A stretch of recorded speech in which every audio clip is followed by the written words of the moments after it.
بر محمد وآل محمد صلوات.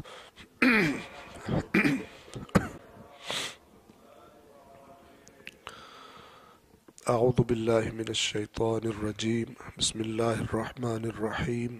الحمد للہ رب العالمین، والصلاة والسلام علی سید الانبیاء والمرسلین وعلی اہل بیتہ الطیبین الطاہرین وصحبہ المنتجبین. ایک مرتبہ پھر صلوات پڑھیں محمد وآل محمد.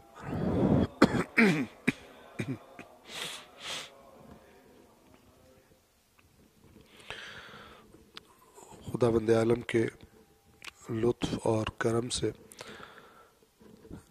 جہاں سے ہم نے یہ سلسلہ روکا تھا وہاں سے دوبارہ شروع کر رہے ہیں، اور آج حاضرین کی تعداد یہ بتا رہی ہے کہ سردی کچھ زیادہ پڑ گئی ہے اور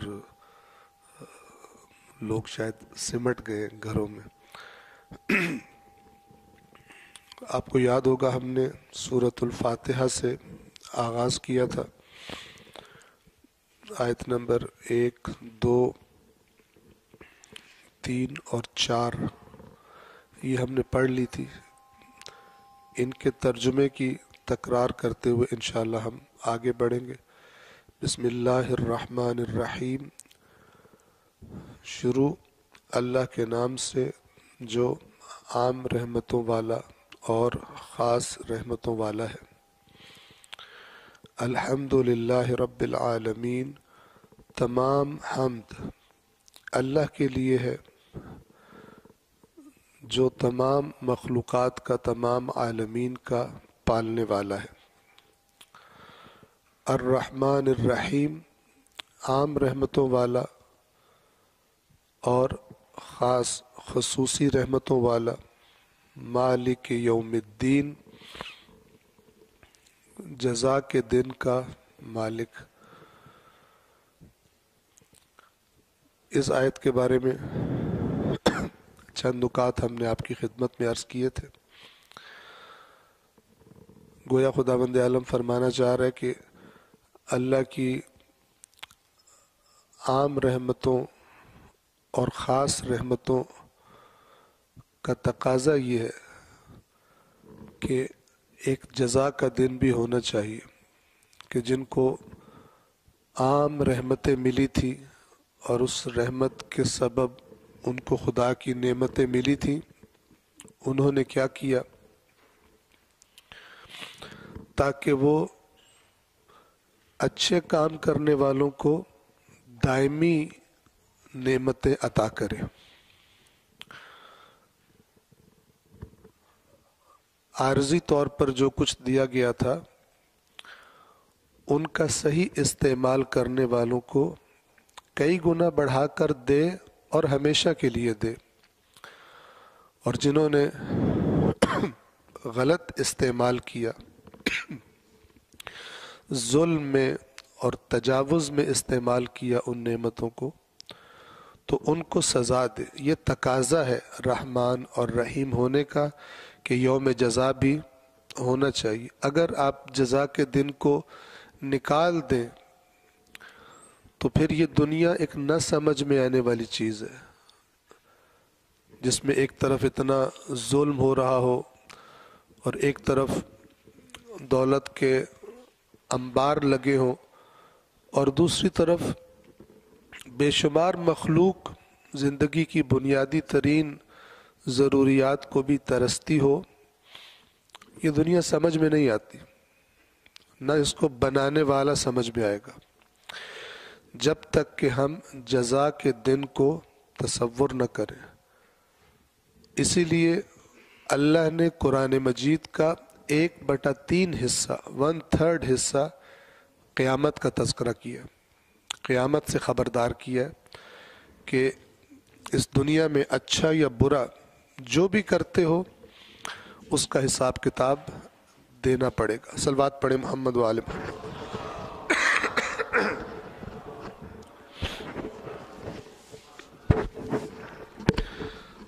اگلی آیت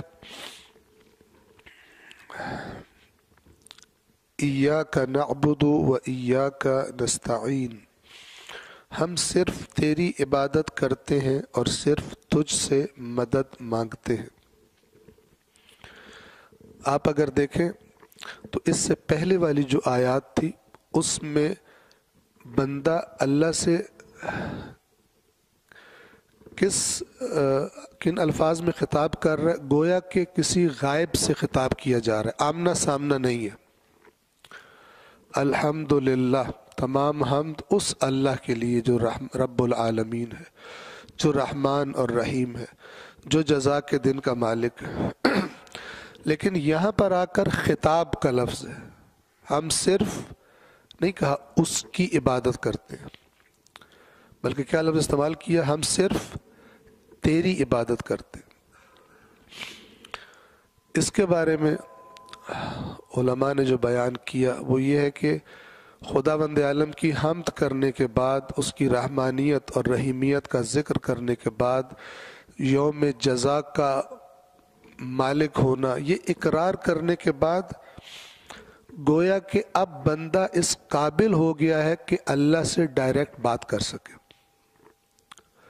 پہلے دور تھا، اس کی حمد کر کے اب اس کے قریب ہو گیا ہے، اس قابل ہو گیا ہے کہ اس سے بات کر سکے، خطاب کر سکے۔ لہذا لفظ بھی غائب سے مخاطب میں تبدیل کر دیا گیا ہے۔ اور اس کے بارے میں ائمہ کے ہمارے بہت سارے فرامین ہیں کہ ایسا سمجھو کہ تم خدا کو دیکھ رہے ہو،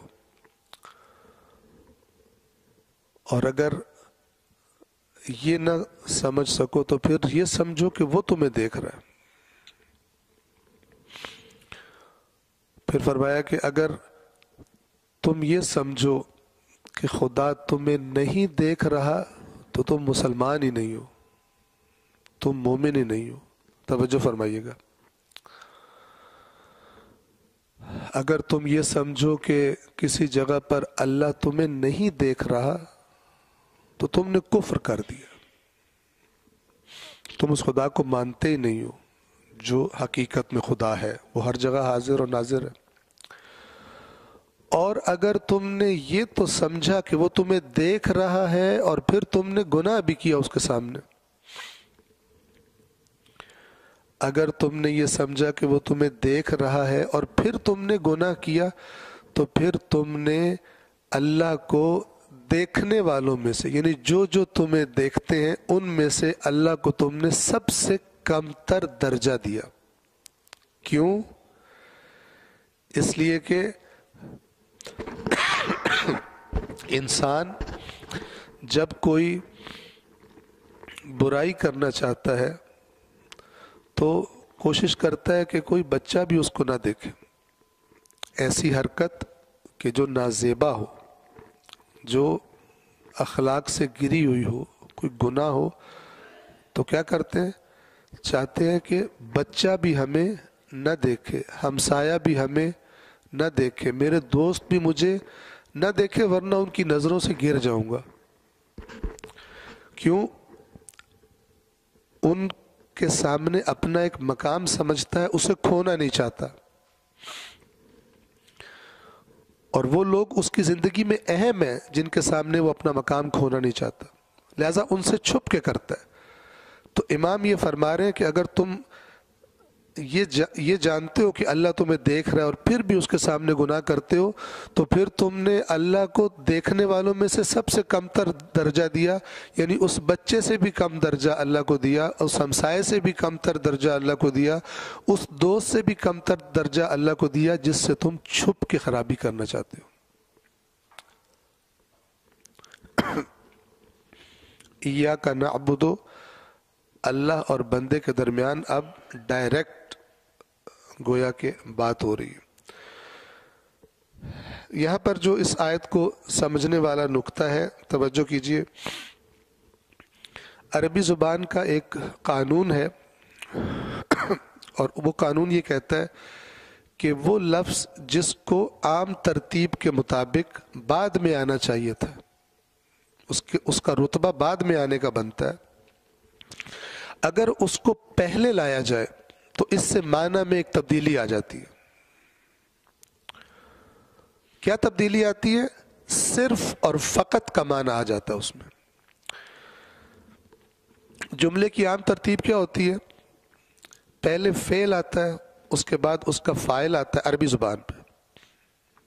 فعل، فاعل اور پھر مفعول جس پر وہ فعل واقع ہو رہا ہے.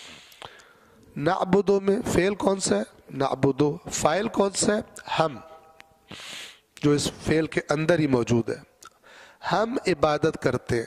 مفعول کی ترتیب یعنی جس کی عبادت کی جاتی ہے اس کو بعد میں آنا چاہیے تھا. کیسا ہونا چاہیے تھا؟ نعبدو کا، ہم عبادت کرتے ہیں تیری. لیکن اس کا کو بعد سے اٹھا کر نعبدو سے پہلے کا رتبہ دیا گیا. اس کے ساتھ جو ایا آیا ہے یہ سمجھ لیں کہ تکیہ ہے جس کے ساتھ ٹیک لگا کر یہ کاف، یہ عربی گرامر کا البتہ قاعدہ، میں صرف اشارہ کر رہا ہوں کہ کاف کو اکیلے نہیں لکھا جا سکتا، اسے کوئی نہ کوئی ساتھ ٹیک چاہیے. تو یہ ایا اس کا معنی کوئی نہیں ہے، صرف ٹیک ہے اس کی، تکیہ لگانے کا. وہی کا جو بعد میں آنا چاہیے تھا وہ پہلے آ گیا. معنی میں کیا فرق پڑا؟ صرف تیری عبادت کرتے ہیں، ہم صرف تیری عبادت کرتے ہیں. اگر ہوتا نعبدو کا تو صرف نہیں ہوتا بیچ میں، ہم تیری عبادت کرتے ہیں تو شائبہ بیچ میں رہ جاتا کہ اوروں کی بھی کرتے ہیں تیری بھی کرتے ہیں، یعنی اور بھی ہیں اور تو بھی ہے جس کی ہم عبادت کرتے ہیں. لیکن جب ایاک نعبدو ہم نے کہا تو کیا مطلب بن گیا کہ ہم کسی اور کی نہیں، صرف تیری عبادت کرتے. یہاں پر اگر میں نے پہلے تذکرہ نہیں کیا، ایک بہت ہی اہم بات ہے جو آپ کی خدمت میں عرض کرنا چاہتا ہوں کہ جس کو صحیح نہ سمجھنے کی وجہ سے بعض اوقات ہم ایسا کام کرتے ہیں کہ غیروں کی زبانوں سے تہمت کا شکار ہوتے ہیں. اسلام کا بنیادی ترین ایک عقیدہ کیا ہے کہ عبادت صرف اور صرف خدا کی ہوتی ہے، اس میں کوئی شریک نہیں ہو سکتا، نہ کوئی نبی نہ کوئی امام. جو عبادت میں کسی کو شریک کرے وہ مشرک ہے. توجہ فرما رہے ہیں؟ جو عبادت کی نیت میں کسی اور کو شریک کرے وہ مشرک ہے. لہذا جتنے بھی ہم اعمال دینی عمل کے طور پہ کرتے ہیں ان کی نیت کیا ہوتی ہے؟ قربتاً الی اللہ، کہ یہ اللہ کا قرب حاصل کرنے کے لیے. اس میں کوئی اور شریک بھی نہیں ہو سکتا. ہر وہ کام جس کو ہم عبادت کہیں، عبادت سمجھ کے کریں، وہ فقط اور فقط کس کے لیے ہوگی؟ اللہ کے لیے. اگر اس میری پوری بات سمجھ میں نہ آئے تو بعد میں آپ سوال کر سکتے ہیں.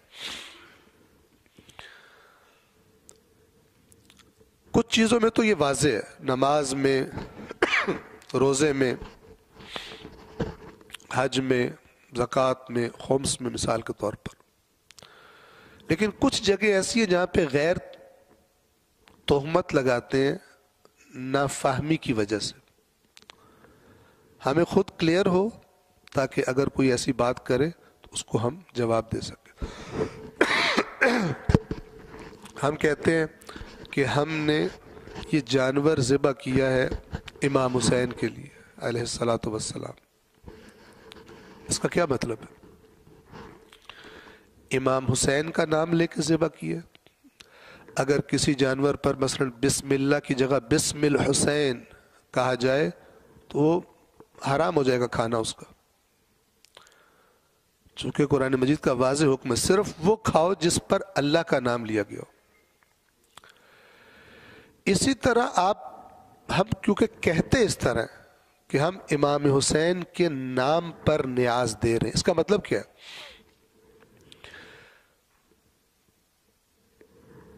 یہ کام ہم کرتے ہیں عبادت سمجھ کر. تو میں نے کیا عرض کیا کہ اگر یہ عبادت ہے تو کس کی ہونی چاہیے؟ عبادت تو اللہ کی ہوتی ہے. یہ ہمارے ذہنوں میں واضح ہو کہ یہ کہنے کا ایک جملہ ہماری اپنی پریشانی کا سبب نہ بنے. یہ جو ہم کہہ رہے ہوتے ہیں امام حسین کے نام پہ دے رہے ہیں، اصل میں قربتاً اللہ ہوتا ہے، اور یہی نیت ہونی چاہیے. ہاں، اس کا جو اجر ہے، اس کا جو ثواب ہے، جو کچھ بھی ہے خدا کے پاس، اس کو ہدیہ کرتے ہیں امام حسین کی خدمت میں. وہی کام کہ جو ہم صلوات پڑھ کے کرتے ہیں. صلوات میں خطاب کس سے ہوتا ہے؟ اللہم، اللہ سے ہوتا ہے. اللہم صلی علی محمد و آل محمد، اے اللہ درود و سلام بھیج اور رحمت نازل فرما محمد و آل محمد پر. یہ صلوات اثر رکھتی ہے. ہم اس کا تصور نہیں کر سکتے اس دنیا میں بیٹھ کر، لیکن یہ اثر رکھتی ہے. خود ہمارے لیے بھی توفیقات میں اضافے کا سبب ہے، برکات کا سبب ہے، اور خداوند عالم ان ہستیوں پر بھی اس صلوات کے نتیجے میں اپنی خصوصی مزید رحمت نازل فرماتا ہے. اور مثال دے دوں آپ کو. آپ زیارات کے لیے جاتے ہیں کربلا، آپ 2 رکعت نماز زیارت امام حسین پڑھتے، کس کی عبادت کرتے ہیں؟ آپ کہتے ہیں 2 رکعت نماز زیارت امام حسین پڑھ رہا ہوں قربتاً اللہ. بس یہ بات اپنے ذہنوں میں واضح کر لیں کہ ہم جو کچھ مثلاً ائمہ کے نام پہ کرتے ہیں، عبادت خدا کرتے ہیں، قربتاً اللہ کرتے ہیں، اور اس کے اجر کو ہدیہ کرتے ہیں اپنے ائمہ کی بارگاہ میں. یہ معنی ہے. ورنہ اگر کوئی وہاں کھڑا ہو کے کہے 2 رکعت نماز پڑھتا ہوں قربتاً امام الحسین، وہ خود امام حسین کا نافرمان ہے اور مشرک ہے. اگر کوئی امام علی کے روزے پہ کھڑے ہو کے 2 رکعت نماز پڑھتا ہوں زیارت امام علی قربتاً الامام العلی، تو وہ امام علی پر بہتان باندھ رہا ہے، امام علی کا نافرمان ہے، دشمن ہے اور مشرک ہے. توحید در عبادت، توحید در عبادت، یہ ہر دینی کام کرتے وقت ہمارے ذہن میں واضح ہونی چاہیے کہ عبادت فقط اللہ کے لیے مخصوص ہے، اور اس میں اگر کسی اور کو شریک بنایا جائے تو یہ بہترین فعل کائنات کے بدترین فعل میں تبدیل ہو جاتا ہے، جسے شرک کہا جاتا ہے، اور جسے کرنے والے پر قرآن نے کہا کہ اللہ نے جنت کو حرام کر دیا. کہا کہ اور گناہ اگر لے کر آؤ گے قیامت کے دن تو اللہ اپنے قواعد و ضوابط کے تحت امکان ہے معاف کر دے، لیکن اگر شرک کی حالت میں آؤ گے اس کی بارگاہ میں تو پہلے سے بتا دیا کہ وہ معاف نہیں کرے گا. جو آیت ہے کہ یوم لا ینفع مال ولا بنون، جس دن نہ مال کام آئے گا نہ بیٹے کام آئیں گے، الا من اتی اللہ بقلب سلیم، سوائے اس کے کہ جو اللہ کے پاس آیا قلب سلیم لے کر. امام سے سوال ہوا قلب سلیم کون سا قلب ہے؟ فرمایا جس میں شرک کا ذرہ بھی نہ ہو. جس قلب میں شرک کا ذرہ بھی نہ ہو وہ اسے سلیم یعنی سلامت، سلیم یعنی صحیح و سالم، سلامتی والا. یہ قلب سلیم کب خراب ہوتا ہے؟ کہ جب اس میں اللہ کے ساتھ کسی اور کے شرک کی بھی آمیزش پائی جانے لگے. صلوات پڑھے محمد والے.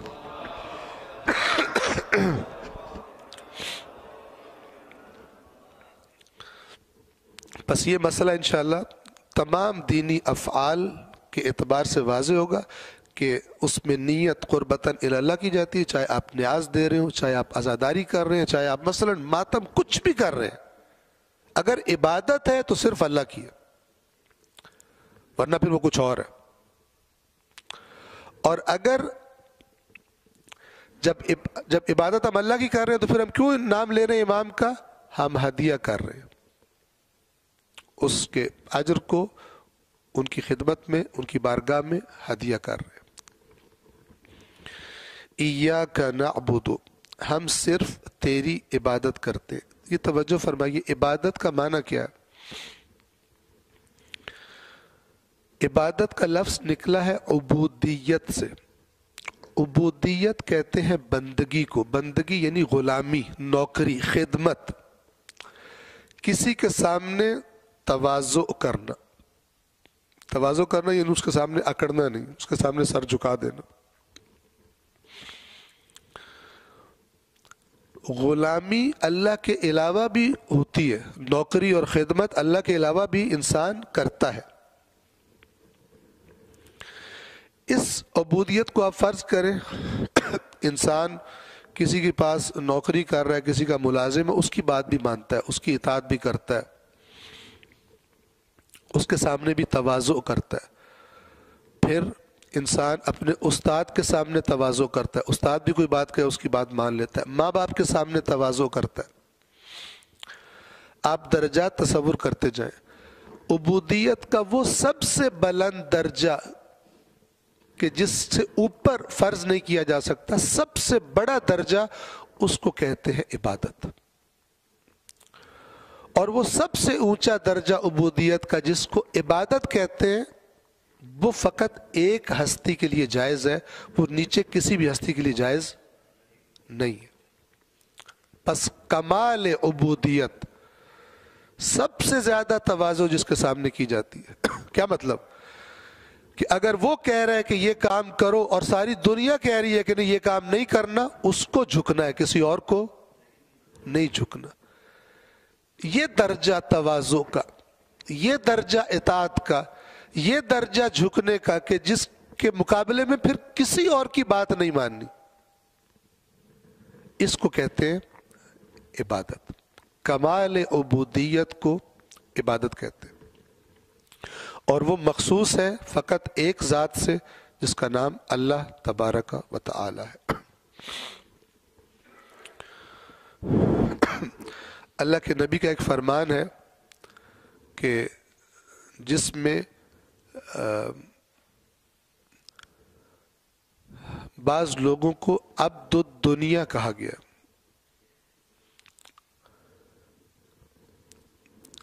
عبد کا ایک معنی عربی زبان میں جب پہلا زمانہ تھا غلاموں کی خرید و فروش ہوتی تھی، ان کو بھی عبد کہتے تھے. ایک اس معنی میں عبد استعمال ہوتا ہے. توجہ کیجیے گا، یہ قرآن میں یہ والا مسئلہ بار بار آئے گا. الفاظ کا استعمال مختلف معانی میں، بیسک میننگ ایک ہی ہے، بیسک معنی ایک ہی ہے، لیکن استعمال کی وجہ سے معنی میں فرق آتا ہے. جس طرح ایک لفظ ہے بڑا مشہور جس پر کئی فتنے لوگوں نے کھڑے کیے ہوئے ہیں، لفظ رب. قرآن میں لفظ رب اللہ کے علاوہ بھی استعمال ہوا ہے، لیکن کس معنی میں؟ اس کے اوپر مٹی شٹی ڈال کے تو فتنہ کر دیتے ہیں. ابھی یہاں پہ میں عبد کی بات کر رہا ہوں. عبد کا ایک معنی جو قرآن میں بھی استعمال ہوا ہے وہ ہے غلام، جن کی خرید و فروش ہوتی تھی. عبد کا ایک معنی ہر کائنات کی چیز، ہر انسان، حیوان، ذرہ ذرہ اللہ کا عبد ہے. کس نسبت سے؟ کیونکہ خالق وہ ہے اس کا. مخلوق کا عبد ہونا اپنے خالق کا. اس معنی میں فرعون بھی عبداللہ ہے، اللہ کا عبد ہے فرعون، چونکہ فرعون کا خالق کون ہے؟ اس معنی میں ابلیس بھی اللہ کا عبد ہے. کوئی چیز باہر نہیں ہے. خدا کا سب سے بڑا اطاعت گزار بھی عبداللہ ہے اس معنی میں، اور خدا کا سب سے بڑا نافرمان بھی عبداللہ ہے اس معنی میں. بس دو معنی ہو گئے. ایک جو غلام خرید و فروش ہوتے ہیں انہیں عبد کہا جاتا ہے، اور ایک مخلوق ہونے کی وجہ سے عبد کہا جاتا ہے.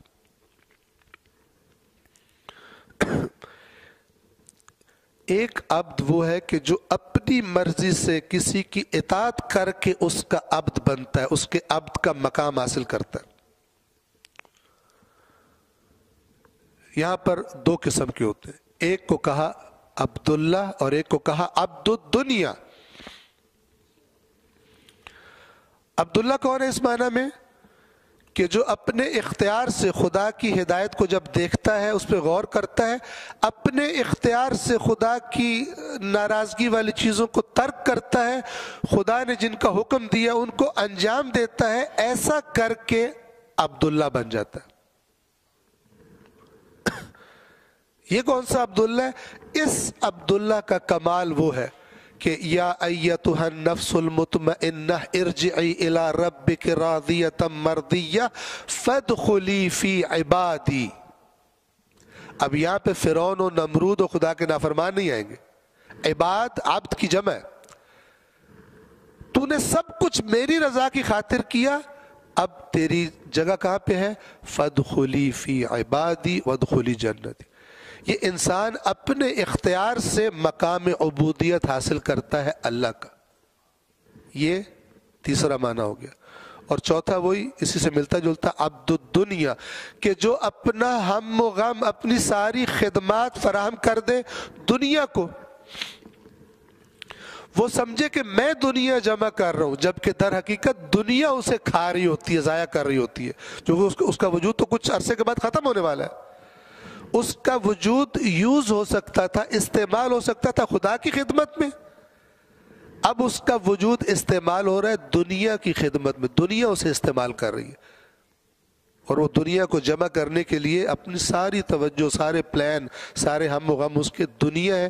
اس کو اللہ کے نبی نے فرمایا تعس عبد الدرہم تعس عبد الدینار، چونکہ درہم و دینار دنیا کی علامت ہے، فرمایا کہ ہلاک ہو گیا عبد درہم، ہلاک ہو گیا عبد دینار۔ بس یہ چار معنی انشاءاللہ ذہن میں رہیں گے۔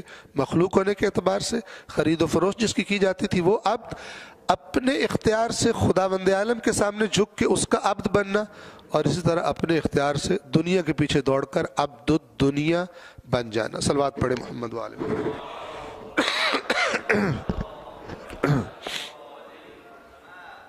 ایاک نعبد، اب اس میں سب کچھ آ گیا، ہم تیرے بندے ہیں، تیرے نوکر ہیں، تیرے خدمت گزار ہیں، تیرے اطاعت گزار ہیں۔ عبادت کا اصل معنی مفہوم دیکھیں بہت زبردست ہے، یاد رکھیے۔ کچھ لوگ کیا کرتے ہیں، نماز بھی پڑھتے ہیں اور جب باہر نکلتے ہیں تو ابلیس کی بھی مانتے ہیں، حالانکہ عبادت تو کمال عبودیت تھی، یعنی کہ مسجد میں اللہ کا غلام، مسجد کے باہر شیطان کا غلام۔ اس نے ابھی عبادت کا معنی در حقیقت سمجھا ہی نہیں ہے کہ مجھ پر سب سے زیادہ حکم جس کا چلتا ہے میں اس کا بندہ ہوں، اس کی مرضی کے خلاف کسی کی نہیں مانوں گا، اس کی مرضی کے خلاف کسی چیز کو خاطر میں نہیں لاؤں گا۔ یہ اس کا حقیقی معنی ہے، ایاک نعبد۔ یہ جو بلند ترین مقام اطاعت ہے یہ صرف تیرا ہے، ہمارے لیے، تیرے مقابلے میں کوئی بھی نہیں آ سکتا۔ وَإِيَّاكَ نَسْتَعِينُ، اور ہم صرف تجھی سے استعانت کرتے ہیں۔ استعانت کیا ہے؟ توجہ فرمائیے، یہ لفظ نکلا ہے عون سے، عین، واو اور نون۔ عون کہتے ہیں مدد کو، تعاون کا لفظ بھی اسی سے بنا ہے جو قرآن میں آیا وَتَعَاوَنُوا عَلَى الْبِرِّ وَالتَّقْوَى، ایک دوسرے کے ساتھ نیکی اور تقوی کے کاموں میں تعاون کرو۔ یہ تعاون یعنی ایک دوسرے کی مدد۔ ایک اور لفظ ہے عربی زبان میں، اس کا معنی بھی ہم مدد کرتے ہیں، اور وہ ہے نصر۔ اذا جاء نصر اللہ والفتح، جب اللہ کی مدد آ جائے گی اور فتح حاصل ہو جائے گی۔ عون میں اور نصر میں کیا فرق ہے؟ عون ہر قسم کی مدد کو شامل ہے، لیکن نصر خاص اس مدد کو کہتے ہیں کہ جب کسی دشمن کا سامنا ہو اور اس دشمن کے مقابلے میں کوئی ہماری مدد کرے، اس مدد کو نصر کہتے ہیں۔ لیکن اگر کچھ بھی نہ ہو، میرا اپنا معاملہ ہو، تو بھی مجھے خدا کی مدد چاہیے۔ اور یہ جو اس کو جوڑا ہے عبادت کے ساتھ، گویا بندہ آخری حد تک انکساری کا اظہار کر رہا ہے کہ ہم صرف تیری عبادت کرتے ہیں اور اس کے لیے بھی تجھ سے ہی مدد مانگتے ہیں. یعنی اگر تیری اون شامل نہ ہو تو ہم تو اس کے قابل بھی نہیں ہے کہ تیری عبادت ہی کر سکے.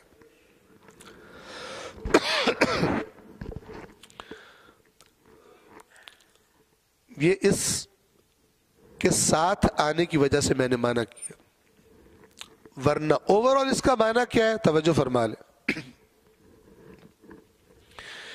ایاک نعبد توحید عبادت ہے اور ایاک نستعین توحید ربوبیت ہے، یعنی تجھ سے ہی لینا ہے جو کچھ لینا ہے ہم نے، حتیٰ کہ اس عبادت کی توفیق بھی. ہم صرف تجھ سے مدد مانگتے ہیں. یعنی ہمارا اعتقاد کیا ہے کہ اس دنیا میں کوئی چیز، کوئی انسان، کوئی نبی، کوئی ولی، کوئی امام کسی کا کچھ بھلا کرنے کا اختیار نہیں رکھتا اگر تو نہ چاہے، اگر تو اجازت نہ دے. آپ قرآن مجید کی توحید کو ذرا توجہ کے ساتھ آپ دیکھیے. عرض کرتا ہوں بہت سارے لوگ ان کو توجہ نہیں ہوتی، بعض اوقات کوئی مسئلہ پیش آتا ہے ان کی توجہ خدا سے زیادہ مخلوق کی طرف ہو جاتی ہے. جن لوگوں کی توجہ، جو لوگ اپنے مسائل کا حل اللہ سے زیادہ بندوں کے ہاتھ میں دیکھتے ہوں، خدا بند عالم کی طرف سے سزا یہ ہوتی ہے کہ خدا ان کو بندوں کے سپورٹ کر دیتا ہے کہ اگر تو مجھے قادر نہیں سمجھتا اپنی مشکلات کے حل پر تو پھر تو جن کے پاس گیا ہے انہی کے دروازوں پہ دھکے کھا دو. یہ موضوع بار بار ریپیٹ ہوگا لیکن ابھی آپ کی خدمت میں عرض کروں آیات کے ذریعے سے.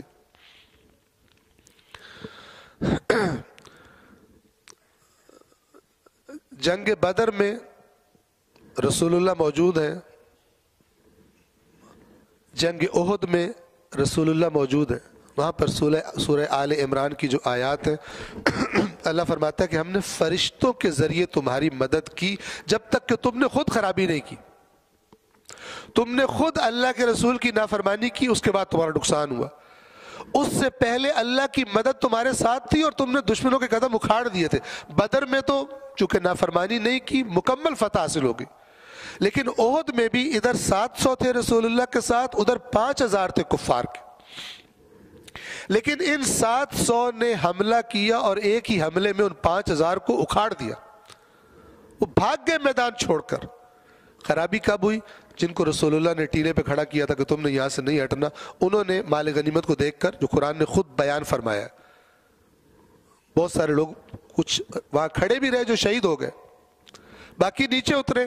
دشمن نے پیچھے سے حملہ کیا اسی طرف سے اور بہت سارا نقصان ہوا، خود رسول اللہ بھی زخمی ہوئے اس میں.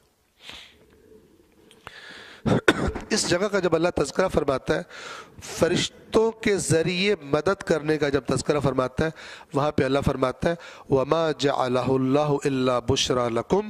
یہ جو اللہ نے مدد بھیجی تھی فرشتوں کی، اس کو قرار نہیں دیا تھا مگر تمہارے لیے خوشخبری، وَلِتَطْمَئِنَّ قُلُوبُكُمْ بِهِ، تاکہ اور اس لیے کہ تاکہ تمہارے دل اس سے مطمئن ہو جائے کہ تمہاری اللہ تعالیٰ کی طرف سے غیبی مدد آ رہی ہے. وہاں پہ فرمایا وَمَن نَّصْرُ إِلَّا مِنْ عِنْدِ اللَّهِ الْعَزِيزِ الْحَكِيمِ. ایاک نستعین کیا مطلب؟ وضاحت. وَمَن نَّصْرُ إِلَّا مِنْ عِنْدِ اللَّهِ، کوئی مدد نہیں ہے سوائے اس مدد کے جو اللہ کے پاس سے آئے. اللہ کے علاوہ، اللہ کے مقابلے میں خدا کے در کو چھوڑ کر کسی کو اس کے مقابل بنا کر کہ خدا تمہیں نہ بھی مدد کرے تو یہ ہیلپ کر دے گا، یہ شرک. وَمَن نَّصْرُ إِلَّا مِنْ عِنْدِ اللَّهِ الْعَزِيزِ الْحَكِيمِ. اور کوئی مدد نہیں ہے سوائے اس اللہ کی طرف سے آنے والی مدد کے کہ جو زبردست، سب پہ غالب آنے والا اور حکمتوں والا. اسی طرح